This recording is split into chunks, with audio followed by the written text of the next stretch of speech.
Hey, I'm Jeff. And I'm Phil, and we're the Cocktail Dudes. Today we're going to make the Sazerac. Ah, true classic. Yeah, it's a very early improvement on the old-fashioned. Yeah. Back then, it would have been called the whiskey cocktail, the old-fashioned, right? Yeah, and the whiskey cocktail was actually the original cocktail. It started it all. Yeah.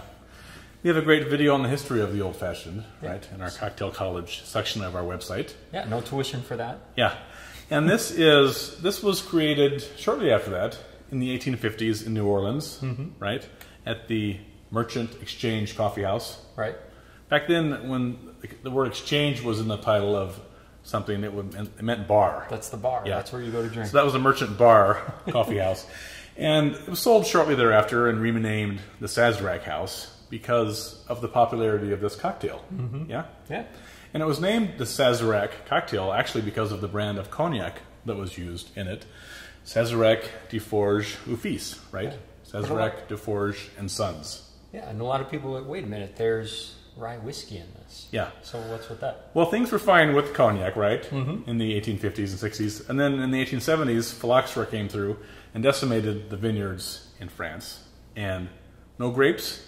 That means no grape juice to distill to make cognac. No cognac. And so when our supply of cognac over here ran out, they switched to rye whiskey. And that was in the mid-1870s. And it's been made pretty much with rye ever since then. Yeah. And usually a straight rye. Some people you still see using it with cognac, and you can use cognac. But we enjoy straight rye. And we're a little contrarian, actually, as to how we make the cocktail. So today we're going to make it two ways. We're going to make it sort of the classic way, stir it with ice. But Phil and I actually enjoy this drink stirred without ice. Yeah, room temperature. Yeah, which releases the bouquet and the sweetness, the spiciness of the rye whiskey a lot more. So firstly, I'm going to make it here on my side, sort of the classic way, right? Now, a lot of times you would make it in an old-fashioned glass. These are double old-fashioned glasses today because we're not very good stirrers and things can get messy if we have short glasses. Right. But we prefer to use a mixing glass. So we have our serving glass here, which is chilling with some ice in it. And in our mixing glass, we're going to throw in 1 ice cube and 3 dashes of Peychaud's bitters. 1 sugar cube. What did I say? Ice cube? You said ice cube. Yeah, I know. I realize that now. Thank you. And 3 dashes of the Peychaud's bitters. Now, Peychaud's was just down the street from the Sazerac house. How convenient. Yeah, it was. Very handy. And then a splash of water. About a bar spoonful of water. Not too much, but you want a little bit because that helps the sugar dissolve. And then you're going to muddle the sugar and swirl it around in the water to dissolve it. We actually put in the rye whiskey first and stir it a little bit and muddle it without the ice because it dissolves faster before it gets cold. So we're doing 2 ounces of rye whiskey. And when Phil makes our version, he'll show that we don't actually use the sugar cube because we're not that patient because it takes a while for this thing to dissolve. We want to drink. So we muddle it, and then we just sort of stir it a little bit with the muddler because it's already in there, right? Right. Might as well. Yeah. And if you're stirring, the sugar actually accumulates in the middle of the mixing glass and in the middle of your old-fashioned glass if you're using an old-fashioned glass. So having the muddler in there sort of gets into that middle section that you'd miss with a spoon. Okay, so now we're going to chill this guy. So Phil's going to throw in some ice cubes into our mixing glass. There we go. And then we'll stir this to chill it and also to dissolve that last little bit of sugar that's still stubbornly at the bottom of this mixing glass. So you need a little sugar to sweeten this up. Yeah, get it all distributed. Yeah. So essentially this is an old-fashioned, except with some absinthe. Right. And we haven't used the absinthe yet because that comes now. Yep. So we have our chilled serving glass.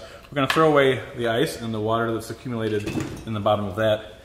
And then put in just a dash of absinthe.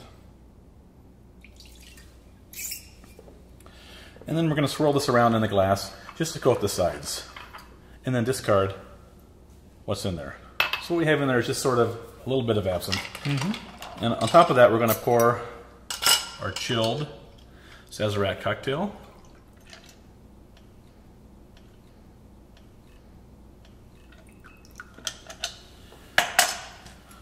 put in a little lemon twist.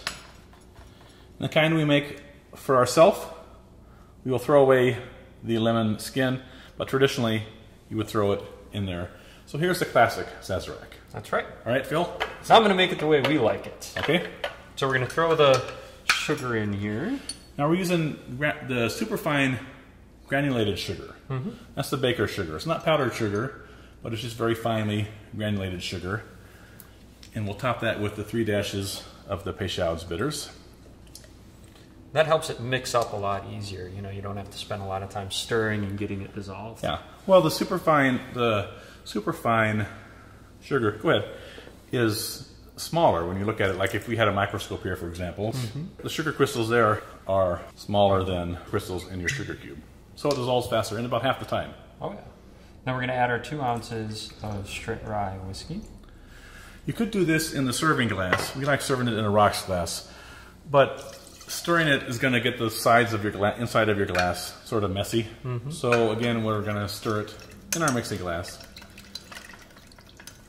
Again, you want to get through the middle, kind of keep it from accumulating there. And that way you can get it all distributed. You can actually see when the sugar is dissolved in this case. All right. And here we'll pour it straight into our rocks glass. Got to add our absinthe first. Thank you. You always forget it. If I was doing this today on my own, Phil, it'd be like a sorry sight. I know, you always tell me you forget it. I always forget the absinthe. I absinthe. gotta watch for that. I know, well, I love old fashioned, so it's no problem.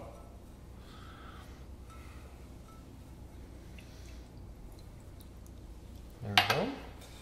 I'll discard the rest. We'll pour that right in, no straining needed. And this time we'll twist the lemon oil on the top and discard the rind so we get no bitterness. And here you have your room temperature Sazerac and your classical chilled Sazerac. Enjoy. Cheers.